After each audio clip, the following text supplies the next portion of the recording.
maybe sooner if we feel like it's winding down, but we'll see.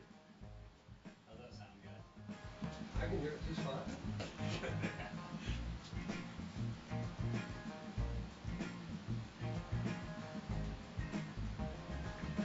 If you want it, you can have it. You like that one? Yeah. All you gotta do is just reach out and grab it.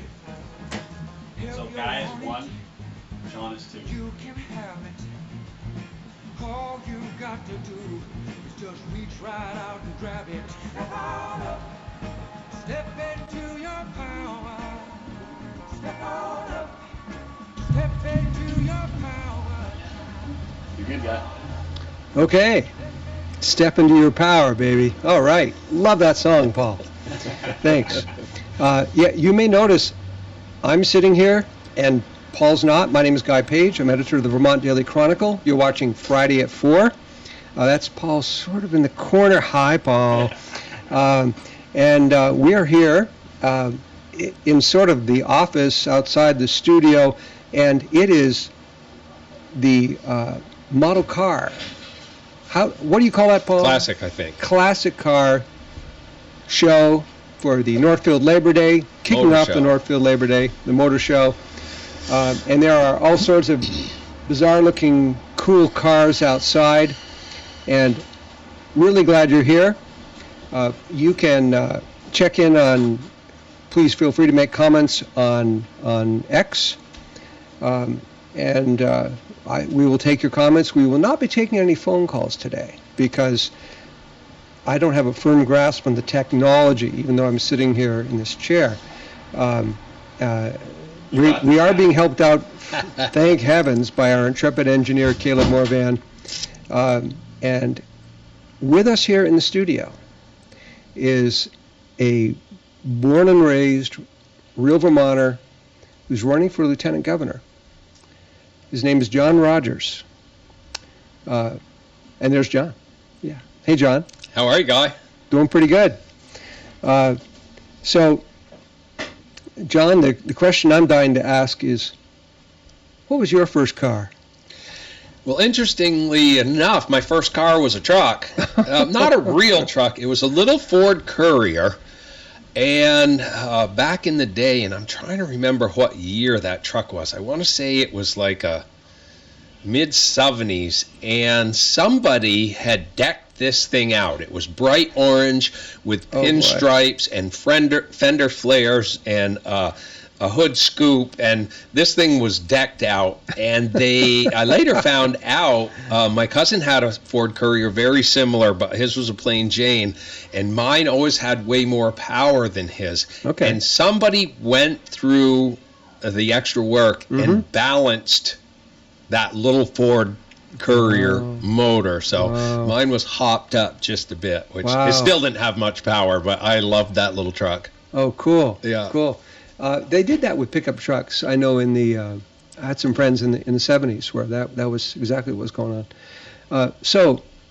But I gather your first real ride, though, was more on the farm. Is that right? Yeah, on the farm, if you weren't big enough to throw hay bales, they'd stick you on the tractor or put you in the truck. And the first vehicle I remember driving was like a 2 or 3 ton Ford truck with a big flatbed. Because I was old enough so that I could drive it, and the adults were throwing the hay on the back. So yeah, early memories of driving on the farm. Now, where was your farm? In West Glover, up in the Kingdom. Okay. Yep, and I still live on the farm that my family settled back in the early 1800s. Oh, wow. And what do you raise on that farm? I don't do a lot of farming anymore. We have hemp, and we still do some cannabis. We do a lot of food plots, a lot of stuff for wildlife, and Jasper Hill, Andersonville Farm, the cheesemakers. Yeah. They rent a lot of our cropland and hay that for us. We don't have any animals there anymore. When you say food plots, what? So I do a lot of crop rotations, and so I plant a whole bunch of stuff for wildlife, birds, and pollinators. Oh, wow. And so it's kind of dual purpose. It grows for the season and feeds the wildlife, the birds and pollinators for the summer. Then the birds eat in those crops all winter because I grow things like oats, rye, sunflowers, and buckwheat, all that hold the seeds along into the winter. I also plant things like rape and crimson clover and turnips and radishes that the deer and the a lot of the other animals eat deep into the winter. Sure. But what happens is, like, especially with the radishes and the turnips, they have a very deep taproot, and they go down and it loosens up the soil and it pulls nutrients up from real deep down in the soil that the regular grasses and other stuff can't get to. And then when you till that in the next year, the nutrients are back where the plants can get hold of it. All those root crops and all the grain crops, you break it up, all that carbon is stored in the earth and adds what we call green manure back to the soil, and it really builds beautiful soil. Wow. Yeah, and it's really cool because we love to see the birds and the wildlife, and we are abundant in pollinators. In a lot of places, pollinators are under threat. In a lot of places, a lot of the grassland birds and songbirds are under threat, and we just have so much wildlife there. So you just do this because it's like good? Yeah, absolutely. Good for the planet, good for the wildlife. Wow. Yeah. Way to go. Yeah, it's cool. Yeah, we really love it. Yeah. How many acres do you have up there? We have 379 acres. Yep. Okay. Sometimes I wonder, especially someone who's a farmer, and you do some other businesses too, right? Yeah, my main business is stonework and excavation, but I also manage my own forest, so I do a fair amount of logging. I cut all our firewood for the winter. We heat mostly with wood. And so, yeah, I'm busy, and my favorite place to be is on that farm. And I love being out in the woods, and it's funny, I tell people this all the time, and some of them probably think I'm crazy, but one of my favorite things to do is watch that beautiful soil roll over in the spring when I'm rolling those food plots back in and seeing that beautiful black soil that I've built and that my family has been building and taking care of for almost 200 years. It's pretty cool. Well, there's a metaphor for public service right there, John. I think so. I sometimes wonder, especially with someone who sounds like you could be a very busy homesteader, forget about the rest of the world, and you could just stay home and do your thing. And yet, here you are, you're running for lieutenant governor so I assume you're like statewide. You're going all over the state? Yeah. Okay. Yeah. So a lot of people think, if they ever even think about running for office, they think, first of all, they're going to dig up all sorts of people are going to say bad things about me, and I can't stand it when people say bad things about me. Or maybe they'll say bad things about my family. Or just the sheer amount of work. How do you respond to that as a candidate? Yeah, I've always been one, when I see something that needs doing, I take it on. I'm happy to step up and do things, and that's how my family raised me. We were always there for any of the neighbors that needed help. If somebody's in the ditch, you stop and you get them out and help them get on their way, and things like that. And that's just how I grew up. But I served for 16 years in the State House, and it was tough because, as I said, stonework and excavation is during the construction season. You can't do it in the winter, so I make the majority of my living in the summer. I also do snow plowing and logging and other stuff in the winter, but so anytime I'm out campaigning, I'm losing money. I'm taking from my business. So it is a big sacrifice, but I'm not one to complain and not do something about it. And that's why I stepped up to run for lieutenant governor, because I saw what happened in the legislature the last couple of years. They are creating a state that's completely unaffordable for regular people, and I said it's time to get back into politics and see if I can change the direction. John, this is a really out there question, and I don't expect you to agree with me just because. Well, not that you ever do anyway. If anyone's known John in the State House, no, he doesn't ever do that. Do you ever wonder if maybe some of this people who are born and raised here and are working and try to buy a house, the increasing unlikeliness that can happen, and them essentially being replaced by a lot of kind of wealthy older people, or maybe not even older people from the big city moving up here. Everything that's like by design. You know, I don't like to be pessimistic, but the policies being driven in the State House are certainly pushing the state that way, whether it's by design or mistake. But that's one of the reasons I got back into politics and am making this run, is because based on the trajectory today, my grandchildren are not going to be able to make a living in the Northeast Kingdom and buy a house there, because people are coming from other places, Boston, New York, Connecticut, wherever, where they make a much higher income, and so they come up here, and our houses at $500,000 and $600,000 seem like a bargain compared to what they cost in Connecticut, because they make so much more money.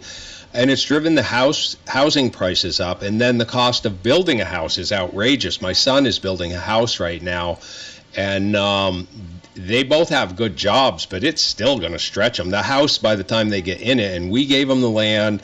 I have the excavation company, so we've done all the excavation and saved them a huge amount of money there. They're still going to have over $600,000 in that house. Wow. So the payment on that is going to be huge. And then, if you build that house, can you afford to pay the taxes? Because it's going to be a beautiful house. They wanted to build their forever house. But what are the taxes going to be? A lot. A lot. Wow. And even in the kingdom, where certainly I grew up in Chittenden County, and my thought is, there's lots of land up there. There's not so much money. Houses can't be very expensive up there, and you're saying that's $500,000. Oh my God. That's changed. It's because call someplace paradise and kiss it goodbye, right? The old Eagles song. And people have found out that the kingdom is this beautiful, quiet place with lots of beautiful hills and wildlife and places to bike and hike and beautiful lakes. And so it is attractive. And before the interstate system, it was kind of too far away for most people. Right. And all of a sudden the interstate's here, and you can be here from Connecticut in 4 hours. And so people go, it's worth a 4-hour drive to leave the city behind, leave Connecticut or wherever they're from behind, and go to the kingdom and have a house there and have a second house. Yeah. So that's driven a lot of the housing costs, and especially around the lakes. Wow, that's right. Yeah, Sunset around the and lakes Crystal. when I was a kid, used to be a lot of people from the Barry-Montpelier area. Right. There were the people from Connecticut and Massachusetts, but most of them had connections. They were the families who had moved to Connecticut back when the bulk tank came in, right? And there was all the good manufacturing jobs down in Connecticut, and the families went down and they maintained a connection. So there was a lot of connections, but... so you just said something, John, excuse me. Back when the bulk tank came in. Yeah. I have some idea of what you're talking about. I think most of my listeners are going, what? Yeah. When farmers switched over from milk cans and they were forced to put bulk tanks in, which are milk coolers, to keep the milk safe for human consumption, of course. And a lot of farmers decided not to go through the expense and make the transition, and they got out of farming. And so there were a ton of small farmers who now are looking for a job. There weren't a lot of jobs, especially in the kingdom, and a lot of families moved south, and they found good paying work in Connecticut and Massachusetts, but some of their relatives were still up here, so they still had the connections. Sure. So a lot of them still had hunting camps and camps on the lake. Because the Vermonters, they know how to work. Those ones. Exactly, and they could go anywhere and get a job, right? Yeah. I had a friend of mine named Mert Sage, who was a great storyteller, born and raised in Underhill. And he was a hobo in the Depression. And he said he stopped in at a farmer's house, and he says, hey, can I work here for a little bit? Work for my room and board. And the guy looks him up and down. He says, you smoke? Nope, I don't smoke. Okay. Where are you from? Vermont. Okay. all right, we'll do it. So he works them all day, and they're having dinner, and he says, so why'd you ask me if I smoke and if I'm from Vermont? And he said, well, the first thing I did was I looked at you and I noticed that you had suspenders and not a belt. And the problem with the man with a belt is he spends half his time pulling up his pants. So I don't get any work out of him. And then I asked you if you smoke, because if a man's smoking, he spends the other half of his time smoking, Yep. and he doesn't get any work done. Yep. So why should I hire him? And he said, and I never met a Vermonter who didn't know how to work. There you go. Yeah, and that's true. My father-in-law used to go down to Florida in the winter and do work for his daughter down there. And as soon as he showed up and started working, all the neighbors wanted him to do work too. Yeah, so I know that. And then the other story I have about smoking is he was actually a friend of my grandfather's, but he had Green Mountain Fence Company in Glover, Howard Conley. Oh, yeah. And Howard said never hire a pipe smoker, because they spend too much time stirring and relighting that pipe. Well, it's true. Yeah. And if they're stirring, they're not working. Yeah, that's right. Yeah. That's funny. So there was a bunch of stories we've been covering in the Chronicle that I thought I'd just sort of go over the top line of them and sort of get your thoughts on issues that they bring up. One of them is up in sort of your neck of the woods. It's in Newport, in North Country High. They're starting their high school year holding classes in tents, in these 6 big sort of wedding reception style tents, because of PCBs. And the school is closed at least until they thought they could decontaminate over the summer. They couldn't. And so what are we going to do? What's Vermont going to do about these PCBs and about sort of school costs in general? Yeah, it's a tough issue, because I don't believe we've tested all the schools, and who knows what else we're going to find and what's the price tag going to be. And when you look at a school that may have been built in the 60s or the 50s and it has a problem like this, you got to look at the overall cost and say, first off, I guess, does it fit programmatically to educating kids today?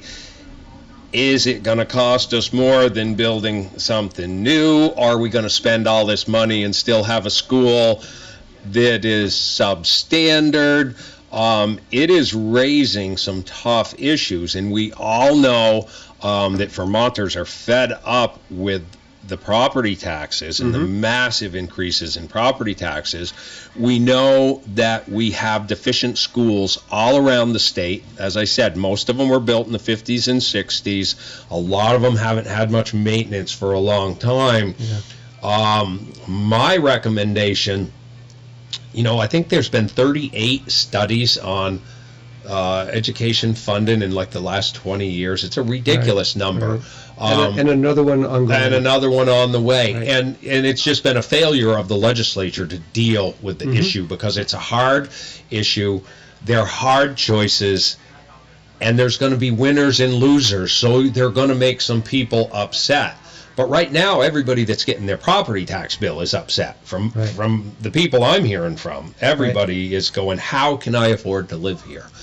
So I really believe we need to start fresh with a clean slate and say, okay, how do we build an education system and an education funding system that Vermonters can afford and that educates our students properly? Because it's not happening today. And unfortunately, I think there probably are some more schools that need to be closed. The last thing we want is kids being on a bus for hours, right? And so there are some geographic, topographic challenges in Vermont. Some places are hard to get to, and it's not easy to bus kids from one place to another. Other places, there's a whole bunch of schools that are clustered fairly close together. So I think it really needs a holistic look. We need to assess all the buildings and say, okay, this building isn't worth saving. can these kids go to a better building? And we have got to build a system that Vermonters can afford. That's just the bottom line. And from what I was never on the education committee, and I've been out of politics for a couple of years, but I had a couple proposals back when I was there to try to make high-spending towns carry more of their own cost. But from my perspective, we look around the rest of the country, and there are cities that have a higher population than the state of Vermont and only have one supervisory union. Right. So is there savings in supervisory unions? Could we get by with, maybe one per county, or 12 around the state, or 6 around the state? Or it has to be part of what we look at. And because we know that our teachers and the support staff are already overworked and overburdened, and some of them are underpaid. So I always hate it, in the big company, when they got to make cuts, they don't fire the CEO, they fire the janitors, right? And it's the same in the school system. Sometimes when there needs to be cuts, they cut the art program. They cut things that aren't really costing a lot. But the administrator's office, still has a ton of high-paid workers. And so the entire system needs to be looked at from top to bottom, from infrastructure to employees to the structure of the supervisory unions, because the math is not working out for Vermonters today. I was reading the Chester Telegraph this morning, which is a great small local online paper. And the latest Commission on Education was meeting. And the chairman said, I'm not really sure if we have a really broad representation here of Vermont. And some of the members were representative of the School Board Association, representative of the Business Managers Association, representative of a local teachers union, what Rob Roper likes to call the blob. And there was maybe one person from the private schools there, and so, but really was a sense of, well, this is not the outfit that is going to break the mold. No, because they're the ones, right? They're the ones that are reaping the reward of the current mold, and that's been part of the problem with the legislature, is that they have listened to all those groups, and so none of those groups want any cuts in the folks that are part of their unions, and so the legislature's been afraid to make any cuts. And we don't want to cut jobs, but on the other hand, we can't keep a job for the sake of keeping a job when it becomes too expensive for Vermont taxpayers to afford. And so you really need somebody, it seems to me, first off, you need structural people, you need engineers, you need business people who have had to restructure businesses and look at efficiencies. Who is earning their money, who is not? Who could work harder? What jobs can we replace? Where are the efficiencies? Where do we gain buying power? There's a lot of questions, but I think you're right. I don't think that group represents, they all deserve a place at the table, but I think there needs to be a broader group and some other professionals brought in. Right. Speaking of schools, there was a story that Mike Belosky wrote this morning. I'm going to call up the headline here in Vermont Daily Chronicle. It had to do with the Vermont Health Department making a recommendation. Hear that sound in the background, everyone? That is the car show. I see an old Willys Jeep pulling up, like a World War II Jeep. Wow, this place is so cool. But the headline said, Vermont Health Department urges educators to drop gender-specific son and daughter terms. Favors gender-neutral terms like child or kid. So basically, when an educator, what the health department wants, not a requirement, but a recommendation, what the health department wants is when a teacher is talking to a student, they will refer to them as, well, you're the you're the child of your parents, not you're your parents' son. Or when they're talking to the parents, don't say your son, say your child or your kid, which I think of as a goat. But anyway, and I just sort of wonder, how many Vermonters are thinking, yeah, boy, this is a real problem that we really need to deal with. And any thoughts on that, John? Well, I think we have to be sensitive to everybody, but sometimes it goes too far. And, we see it all the time in the legislature where, I mean, is it a problem? Are there people complaining that this is a problem in school? I mean, I haven't heard it. Maybe it is. I think everybody in the school system is fairly sensitive to people's feelings already. Right. And, I mean, if someone identifies as a boy or a girl and the teacher knows that, why can't they say son or daughter? So I know it's not a mandate, it's a recommendation. But I think sometimes it happens in the legislature a lot where they'll waste a whole session on a bill that really doesn't matter that much. Right. While they don't do the work on education funding or other things that are really important. And so, we just need to focus our energy. I have one measure of a person, and that is, are you a good person? All their personal issues for me are aside. I don't care about their color, their religion, their gender, their political affiliation. None of that bothers me. But I think sometimes it gets blown out of proportion. Yeah. Well, that sounds like someone born and raised in Vermont talking to me.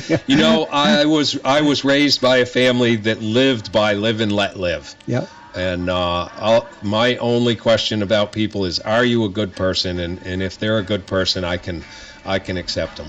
Right. Folks, if you want to make a comment, feel free to comment on X on our chat line.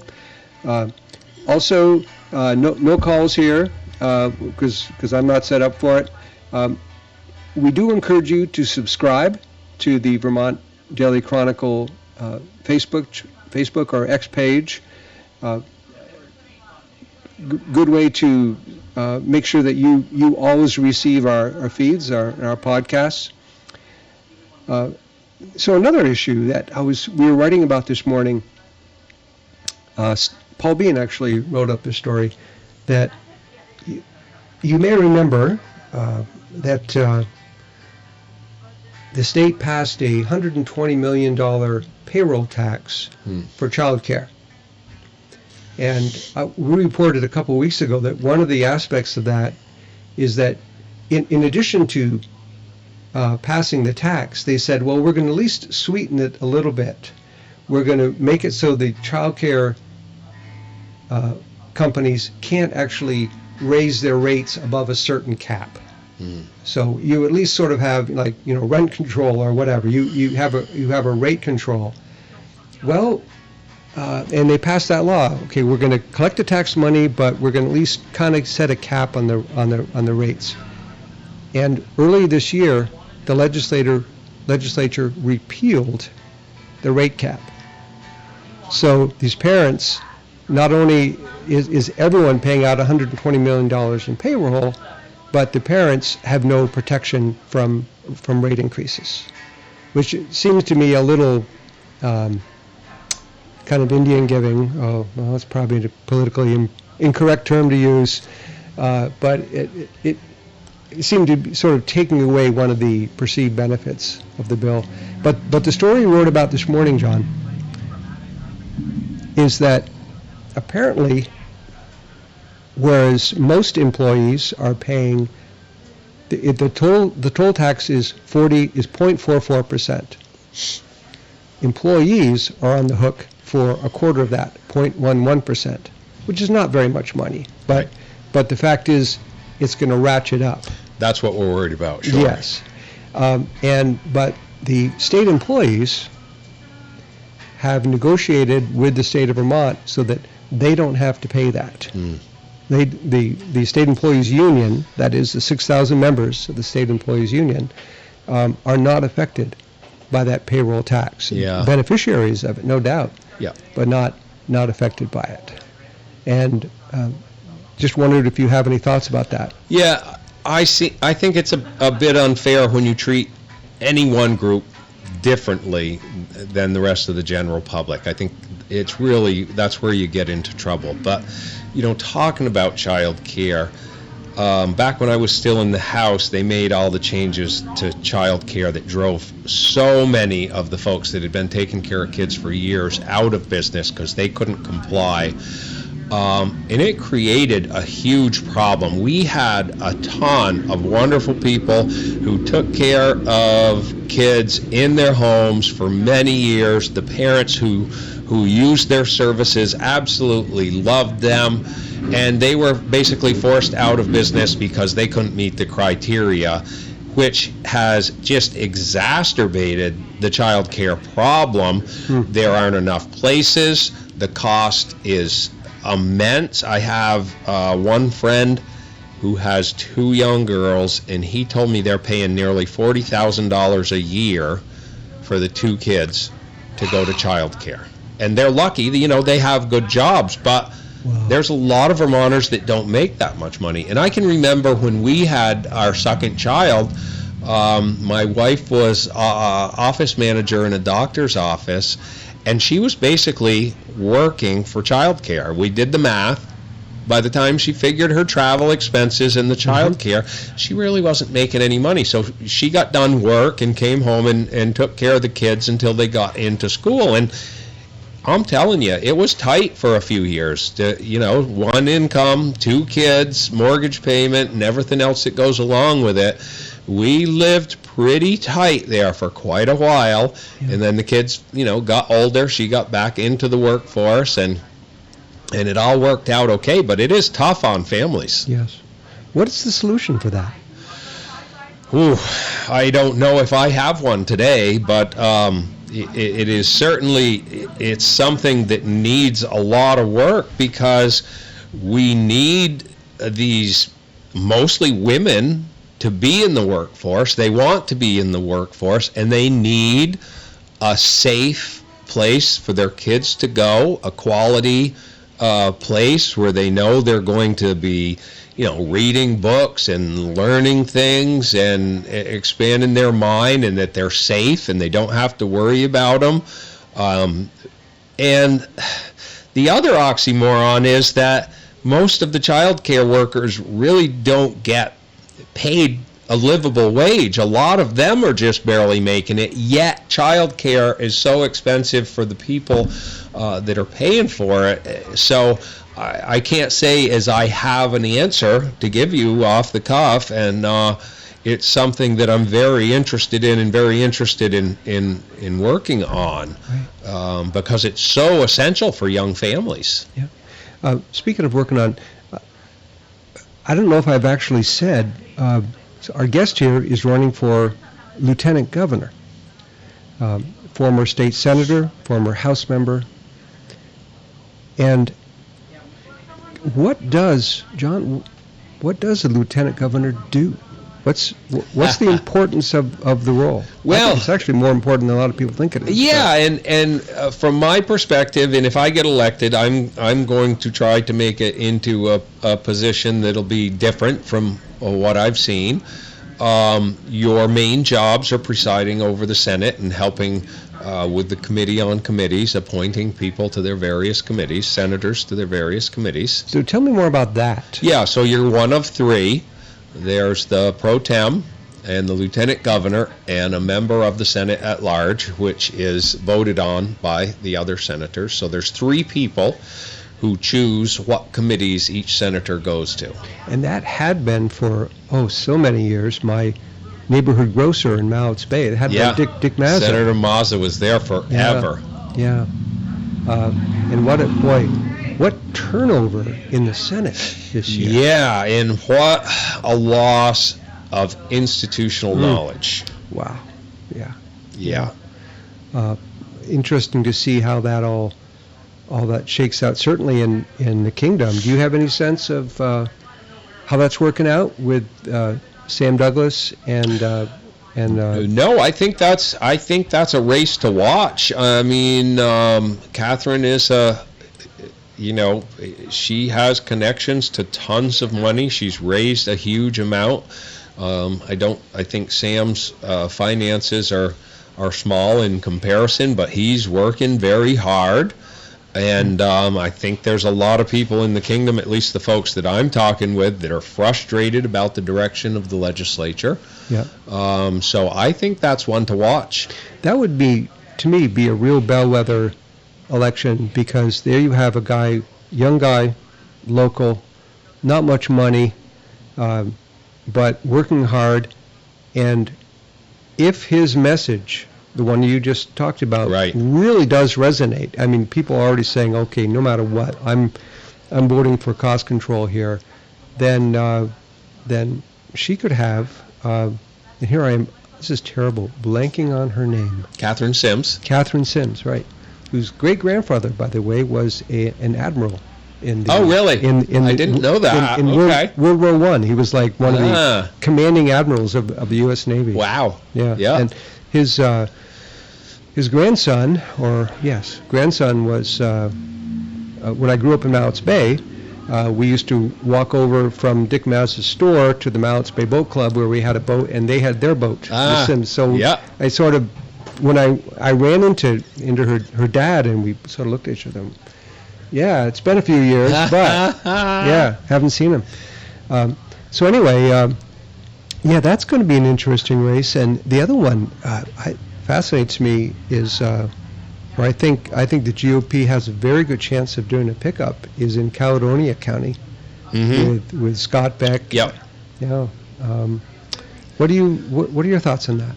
Well, my hope is that the Republicans can pick up enough seats in the Senate so that we can sustain a veto, because that is the only negotiating power we have at this point. Right. The it really bothered me that Phil Bruth, and Phil and I are friends, we get along great, we disagree on a lot of policy, but Phil was saying that they had a mandate. Well, didn't the governor have a mandate? Isn't he the most popular governor in the country? Doesn't he carry a huge percentage of Vermonters? Yet they totally disrespected his vetoes. Right. I saw more tension.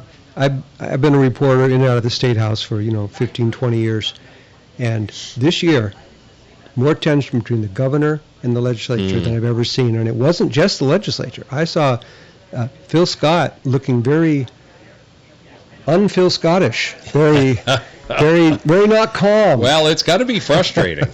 Yeah, I guess so. Another issue that a lot of people are just sort of shaking their heads over. I guess I don't apologize for throwing the tough, maybe hard to solve issues at you, because frankly, if you're elected, you are one accident away Exactly. from being the governor. Yeah, exactly. I still remember that Dick Snelling was the governor essentially for a lot of my sort of adolescence and in college age, and I just sort of thought of him as, well, he's going to be the governor forever. And then one day we woke up and some doctor from the north end of Burlington is the new Howard Dean. Is the new governor, because Richard Snelling had a heart attack or whatever, or a stroke at his house. So it actually is sort of fair for us to ask you the really, really hard questions, because they're the ones that the governor has to try to answer whenever he has a press conference that hopefully people are asking him. Homelessness in Vermont. Montpelier right now has a growing homeless encampment, and people who, even the extremely homeless tolerant Montpelier City Council is saying, could you please move along? And they're saying, no, I don't think so. I think we're staying right here. So that thing is starting to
And his hope is that they'll basically just sort of find alternatives, since they won't be able to stay there.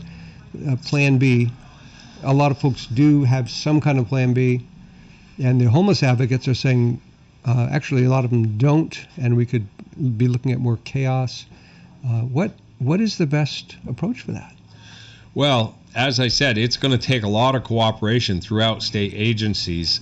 A lot of these folks have other issues that we may not be able to see or know until they get to a doctor and get diagnosed and get to service providers that can identify what their issues are. But I think our hope has to be that for as many as possible, we can help them find the treatment that they need to get back on track, to have housing and a job and become a productive citizen again. What would you think, John, of some sort of mandate, some sort of requirement that says if you are going to receive housing, whatever issue got you here, you need to be involved in the solution of that problem? Dealing with. They absolutely, they need to be responsible for themselves. Right. So absolutely. And obviously there's some people that have issues that are not going to be able to support themselves. We know that some of them can't, but we also know that there's some of them that could be working if they wanted to. And I think we need to make sure that everybody that is capable gets the services they need, because we should not be providing a lifestyle for these folks. We should be giving them a hand up to get back on their feet. Right. Okay. And as far as just general affordability,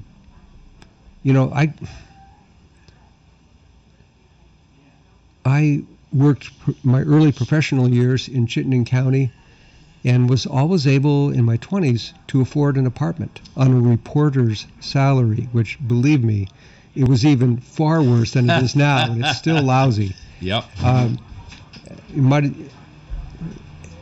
And so what can we do? And that just isn't realistic anymore. Yeah, well, first thing we have to do is change the makeup of the legislature, because every time they say invest, you want to hold on to your wallet. Because when they say invest, they mean taking more of Vermonters' money and putting it into their own programs. Now, even the best program that provides services for Vermont has a pretty substantial cost of implementation. Right. They have to grow government. Government positions are expensive.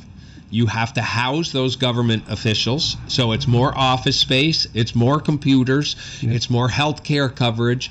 And that's the problem, is they have created such a big government and so many programs that are super expensive to operate, that it's just getting unwieldy. And I disagree with them that in most areas, I believe people can invest their own money more wisely than government can, and can do it more efficiently. But one of the main things I look at after looking at property taxes are their regressive energy policies, starting with Efficiency Vermont. And now, Efficiency Vermont, from my perspective, is probably the best one of them they ever created, and they have done some good. Some of their buy-down programs have been great, like when we transitioned to LED light bulbs, and you could go into the store and buy them very reasonably. That is pretty good. Everybody took advantage of it. But a lot of their programs are beyond the financial capacity of poor people. Right. Take heat pumps, for example. Now, they'll give you, I don't know what it is, $1,000, a $2,000 rebate, depending on what system you're putting in. But poor people can't come up with the matching funds. So poor people are paying in, but not getting that benefit. John, that does sort of make me wonder, when I had my sort of paranoid thought about wanting to attract wealthy people from out of state, certainly those folks would say, oh, heat pump, oh yeah. No problem. Absolutely, and they get the rebate. Right. Absolutely, every one of them. And if you drive through poor neighborhoods, you're not going to see heat pumps on poor people's houses, but they're on the wealthy people's houses. The Teslas and the other electric cars, they're sitting in wealthy people's yards. Poor people helped pay the taxes that provided those tax breaks on those. So that's why you call it regressive. It's regressive, and same with solar panels. The net metering program is one of the most regressive programs I have ever seen implemented in Vermont. It has cost Vermonters hundreds of millions of dollars. The majority of that has gone to wealthy energy developers. And poor people, middle-class people, working class people, businesses, they are all paying that cost. And through their electricity rates. Through their electricity bill, because net metering, when it was first implemented, was at 21 cents a kilowatt hour, when we could buy Hydro-Quebec power for 6 cents. It was almost 4 times. Not to mention Vermont Yankee for about, different. And so the cost of net metered power is just too high. It needs to be at market rate. And I pushed for that for years, and I helped to drive the price down some.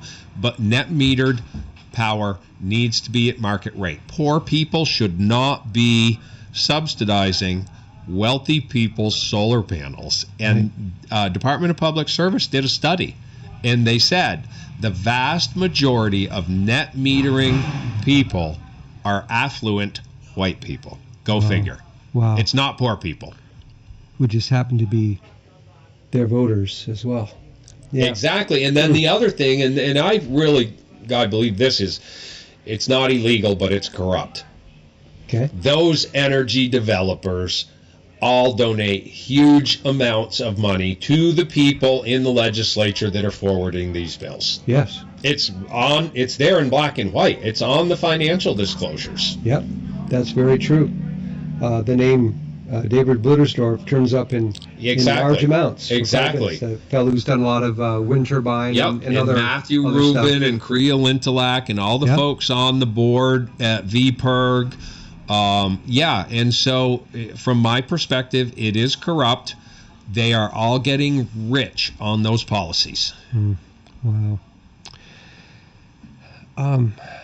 John, drug trafficking. What in the world can we do to reduce drug trafficking in Vermont? Other than affordability, public safety is the biggest issue people want to talk about when I'm on the campaign trail. Sure. We need to support our police and our judiciary and give them the tools they need to take drug traffickers and drug gangs and drug dealers off the street. I don't know what those are, but I would love to sit down and work with the law enforcement and with the judiciary and find out. There's two problems. Number one, in a lot of places, there's not enough police and they don't have enough tools. Sometimes they have to watch a drug house for months and months before they get enough evidence so they can actually go in and make the arrest and have it stick. And if they make any mistakes, the drug dealers walk away. But then the other problem is in the judiciary, a lot of the offenders, and I guess it's probably more the low-level offenders, but there's at least the perception that there's a revolving door with a lot of the retail theft that is driven by people who are addicted to the drugs, and it's really frustrating for the business community in our downtowns. I have talked with folks in downtown Burlington, and one of my friends has a business there, said his business is off like 20% because so many people have stopped going downtown Burlington. Now, there's some great shops and restaurants. I used to love going down to Church Street, but just because there is so much open drug use now, there are so many homeless people, there's violence, there's shootings, there's stabbings in the park. A lot of people just aren't going downtown anymore, and it is really taking a toll on the businesses there. And then the other thing that they're having to deal with is all this retail theft. So their business is already down, and they're dealing with people stealing their stuff all the time. I was just talking with a guy 2 days ago, and he said this repeat offender came into his store and grabbed 2 bottles of wine and put them in his jacket and ran out. And he saw him. He went running after him. And lucky for him, a police officer saw him chasing this guy down and was able to catch the guy and bring the 2 bottles of wine back. But it's like business owners shouldn't have to deal with that. And this guy has done it over and over. That's right. That's one thing the Burlington Police Department has been very active now, saying anytime they make an arrest, they will say, so-and-so has been cited 520 times and has violated his conditions of release 519 times, and, kind of like that. And it just makes you think, something has to be done. Yes. Something has to be done. And yes, years ago, I was part of the legislature when we passed a lot of criminal justice reforms to try to get nonviolent people out of our prisons because we had overcrowding, and there was a lot of people in there that shouldn't be. Mm-hmm. But if you keep stealing from businesses over and over, the simple fact that you're being arrested and you're going to court is obviously not doing the trick, and there has to be some kind of punishment for those people. We can't let them terrorize our retail shops and businesses, and that's what they're doing. I mean, imagine having to be on heightened alert all the time. Everybody that comes into your store, you got to watch them like a hawk. They got cameras everywhere.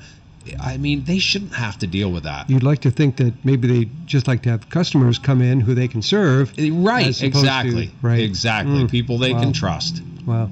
So, John, we've just got a couple minutes left, and as you go around the state, what are you hearing over and over again that we are not, that the media is not hearing? What are you hearing? Yeah, well, I think we're all hearing the same thing, Guy. It's affordability. That's what's on everybody's mind, because nobody's pay has gone up as much as the cost of living. And that's why I decided to run for lieutenant governor, because I want to bring working class people's voice back to Montpelier. Since the pandemic, democracy has left that building. They operate in a bubble. They talk to each other. They talk to the well-paid lobbyist, and regular people have been cut out of the equation. And I want to bring regular people's voice back to the State House. And I also want to help digest what's going on in the legislation that's being pushed through the building. And I want to make sure that Vermonters understand it and, break down the legal speak into terms that everybody can understand, and make sure they know how the decisions that the legislators that they sent there or their neighbors sent there, how those decisions are affecting everyday Vermonters. How would you do that, John? I think I will help senators create legislation. I will testify in committees. I will lobby senators one-on-one. And that's why I say I'm going to be a different sort of lieutenant governor. Just so you know, lieutenant governors generally do not testify in committee. They don't lobby senators, and so that's very interesting. I want to take an active part in the Senate. I want to make sure good legislation is moving forward and bad legislation is stopped. But I think more importantly, sometimes the media gets the talking points from the leadership of the majority and the minority, and then they move on to the next subject. They don't always get down into the weeds and tell Vermonters how it's going to affect their finances at home. And that's something that I think is super important. And I'm not exactly sure if we will, create a blog, some sort of newsletter,